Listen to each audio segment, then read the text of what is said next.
తెలంగాణ రాష్ట్ర మున్నూరు కాపు కుల బాంధవులందరికీ నా హృదయపూర్వక నమస్కారాలు తెలియజేస్తూ ఈరోజు రాష్ట్ర ప్రభుత్వం మనకు మున్నూరు కాపు ఫైనాన్స్ కార్పొరేషన్ ప్రకటించి మరి 6 నెలలు అయిపోయినది. మరి ఇప్పటివరకు కూడా మన కార్పొరేషన్ ఫండ్ కానీ మన డిమాండ్స్ భూమి కానీ మనకి ఇప్పటివరకు కూడా ఏమీ ఇవ్వలేదు.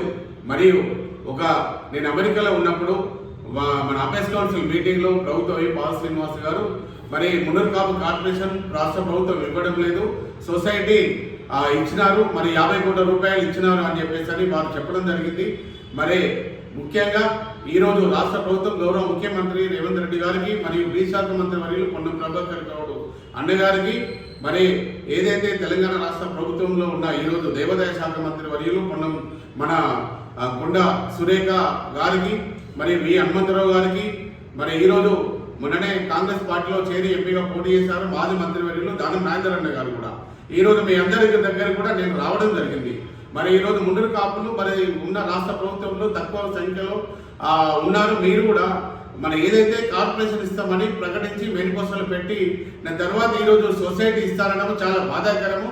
ఈరోజు మున్నూరు కాపులందరూ కూడా 26 మంది ఎమ్మెల్యేలు పోటీ చేసి మనం ఈరోజు 4గురికే దిక్కైపోయి మరి ఈరోజు కూడా ఈ ప్రభుత్వం కూడా గత ప్రభుత్వం లాగా మనకి ఇలా చేస్తే మోసం చేస్తే మరి ఎలా మనం మున్నూరు కాపు ఎలా ముందుకెళ్తాము, ఈరోజు ఆర్థికంగా ఎలా ఎదుగుతాము, ఇదైతే ఎలా అని చెప్పేసి కూడా అందరూ ఒక రాష్ట్ర అధ్యక్షుడిగా నాకు అందరూ కూడా మాట్లాడడం జరుగుతుంది. దయచేసి గౌరవ ముఖ్యమంత్రి గారు రేవంత్ రెడ్డి గారికి మేము తెలియజేసేది మీరేదైతే మేనిఫెస్టోలో పెట్టిన విధంగా మాకు మున్నూరు కాపు ఫైనాన్స్ కార్పొరేషన్ ఇస్తున్నారు, మాకు ఫండ్స్ ఇస్తున్నారు, మాకు అది ఇవ్వాలని కూడా నేను ఈరోజు కోరడం జరుగుతుంది.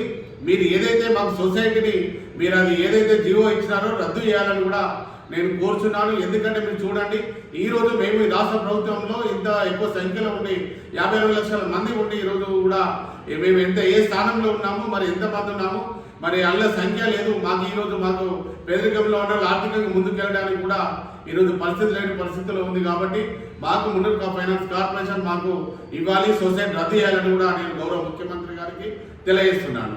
జై మున్నూరు కాపు, జై జై మున్నూరు కాపు.